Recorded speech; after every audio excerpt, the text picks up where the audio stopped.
In optogenetics, what we're doing is we're putting molecules that convert light into electricity into neurons, the cells of the brain. Then when we shine light on those neurons, light gets converted to electricity and allows us to turn on or off those cells. The goal here is to find a way to control the electrical activity in some cells and not others in the network. To do that, you might also imagine that we can use optogenetics to directly control brain circuits in patients with brain disorders. Electricity is used to stimulate the brain in deep brain stimulation. If instead we could actually aim light at certain cells and turn them on or off, we might be much more specific.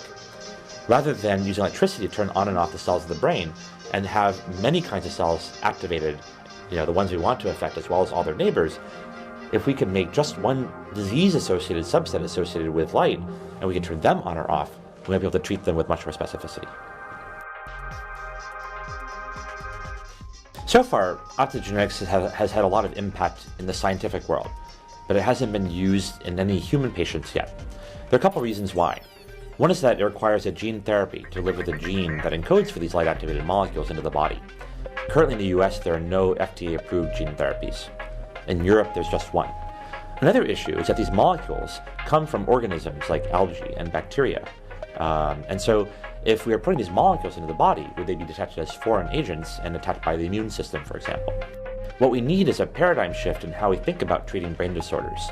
And one of our major stances is that we need new technologies if we really want to either understand the principles of treating brain disorders, hunting down the exact cells in the brain that can help us treat brain disorders, or to develop new modalities, new forms of energy, new strategies for treating brain disorders by correcting the computations within the brain. Study number 2, we move on to a group of Swiss researchers who are looking at ways to reverse photoreceptive degeneration. And they developed an optogenetic approach, a lab-grown protein that they call OptoMGLUR6, or OptoMGLUR6. So what this protein does is reverse that degeneration in the photoreceptive cells so that you can see again. They tested it in blind mice. The mice couldn't see at all. And then they were able to detect light, eventually getting to the point where they could see in moderate daylight conditions without the aid of any additional tools or therapies.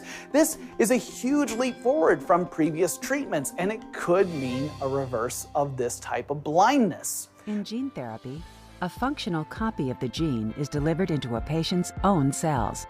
Normal protein that is produced from a functional gene has the potential to correct the underlying cause of the disease and provide restorative therapeutic benefit. Gene therapy uses engineered viruses to deliver genes into cells. These are called viral vectors. Vectors made from adeno-associated virus, or AAV, are especially well suited for treating retinal diseases. AAV is a small, simple virus that elicits only a weak immune response and has never been shown to cause disease in humans. In gene therapy, the 2 native AAV genes are removed and replaced with DNA that contains a functional gene with instructions to produce a normal protein. The DNA also contains a promoter, which drives production of the functional protein. The promoter and gene are flanked by signals called inverted terminal repeats that allow the DNA to be packaged inside the protein shell of the AAV vector. AAV vectors are delivered to cells in the retina by routine ophthalmic delivery methods, such as intravitreal or subretinal injection. Once administered, AAV vectors enter the patient's cells and deliver a copy of the functional gene directly into the nucleus. Once inside the nucleus, the functional gene can support the production of the normal protein and correct the underlying cause of the disease. Recently, scientists studying color blindness in squirrel monkeys did just that. The monkey's eyes were injected with human genes for full color vision. The virus then invaded the cells of the monkey's eyes and replicated the genes required for normal color vision. Amazingly, after about 5 months, the squirrel monkeys gained the ability to see all colors. About 5 months after his gene therapy, Dalton started hitting the target every time. At first we told ourselves, maybe he's just guessing really well today or something. But over a few days it became very clear that he wasn't just guessing. That floored us. Later on, the other squirrel monkey, Sam, would have a similar epiphany. Knight says both monkeys have seemed pretty pleased with themselves ever since. It's just like a kid that goes in and they don't want to get wrong answers on a test. The monkeys kind of act that way. And they're very happy to be straight A students now. It did so well that they elevated it to human testing 2 years ago, and then this week they claimed a success. According to the BBC, 6 patients were treated at Oxford, and 1 patient who was on the edge of blindness can now see 3 lines further down in an optician's chart. Another says the colors in trees and flowers are more vivid and saw stars for the first time since he was a teenager. For more on gene therapy, you can check out the D-News video I did on it a while back, but how this procedure works seems relatively simple. Doctors perform an operation to lift the back layer of the eye and insert a bit of DNA that doesn't have that mutated gene. The DNA is piggybacking on a retrovirus that's been programmed to seek out the RPE65 malfunction. The new DNA replaces the old one, and sight loss is halted. Vitamin A conversion begins again. It might seem like a miracle, but it's just science. There are limits, though, to the success of the treatment. It can't restore their sight back to normal, but it can strengthen and stabilize any cells that remain. The doctors say their next steps are to identify child patients who have choroideremia and stop them from ever losing their sight at all.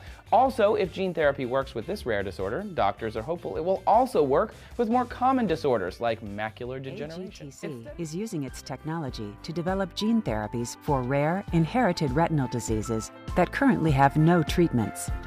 One of these diseases is achromatopsia, an inherited retinal disease which is present from birth. Achromatopsia results in markedly reduced visual acuity, extreme light sensitivity causing day blindness, and complete loss of color discrimination. The retina is a layer of cells at the back of the eye.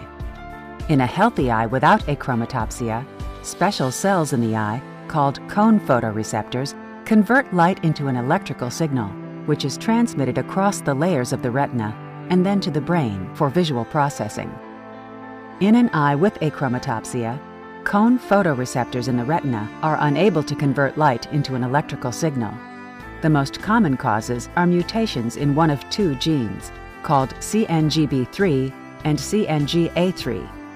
In gene therapy, an AAV vector containing a normal CNGB3 or CNGA3 gene is designed to provide the instructions for normal CNGB3 or CNGA3 protein and restore cone photoreceptor function.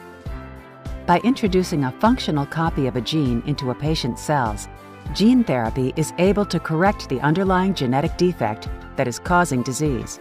The functional gene, delivered by an AAV vector, is thought to remain stable for many years, which suggests that gene therapy has the potential for long-lasting clinical benefits after a one-time administration of the vector. What in the world is the problem, right? What's the challenge? Well, I think the challenge at this moment is that, are we ready? Is the system, is society, is the status quo ready to receive a treatment like this? It's pretty transformational, but here's how it kind of blows up the system a little. Let's take 3 viewpoints. First, the regulators. You talk to the regulators, what's the right balance? What are the right number of patients that they should require for this? How do they handle this kind of treatment? What are the hurdles put in place? Those are absolutely essential to folks like me. That's one piece of the equation. And I can tell you, obviously, my opinion is that balance is not quite right. That balance is skewed. It's a one-size-fits-all. Second stakeholder, even more confusing, the payer. They're great at saying, deliver a drug, pay for the drug. Here, we deliver the drug one time. The body is now the enzyme replacement system. And every time that body delivers drug, it doesn't pay very well, right? What do? What's the value of that type of treatment? Forget the price. What's the value of that treatment? I described to you Ethan. He had a battle for 8 months. That battle cost over $3.5 million. That's a big number. So how do you think about it from a payer point of view?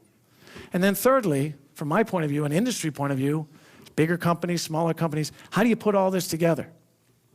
How do you think about if the regulators put up a lot of hurdles and the payers don't understand the value, how do you justify spending hundreds of millions of dollars to take the science and medicine like this forward? The answer is it's complicated. The answer is we got to do a much better job putting in context how we balance the science and medicine that we're bringing forward with the stakeholders. We need to rise above and figure out a way to realize that that gap that could potentially exist between the time that we're ready to deliver this to the market and all these other therapies we're bringing forward, these stakeholders better be ready. Because if there's a gap, patients die.